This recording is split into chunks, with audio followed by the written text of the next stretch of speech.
Ashok Vadva of Ambit earlier in the morning regarding the GST Council tax structure and also the expectations of the impact on the market. I personally believe that the government's focus was A, implement GST, and B, try and make it as inflation neutral as possible, perhaps even aid a little on the side of inflation. And therefore, you can see the bias.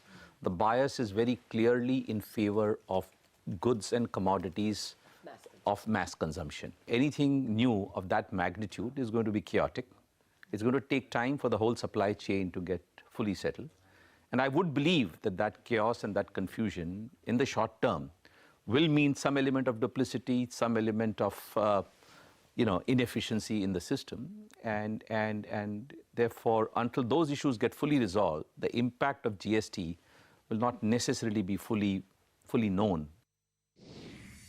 As of today, from a top-down point of view, GST is a good development. Today, a lot of our companies incur fairly large logistics and distribution costs because of fragmented nature of our taxation system. There's no efficiency in distribution. We hope that with GST, one nation, one market will happen, and that will translate into efficiency creation, that will translate into lower logistics and distribution costs.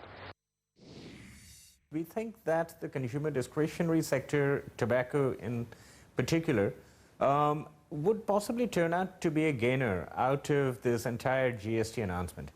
We don't know at this stage which manufactured goods or which commodities would be in which tax bracket. It seems that, that even for those so-called demerit sectors like alcohol or tobacco, the total tax incidence might not be as bad as the market might have apprehended.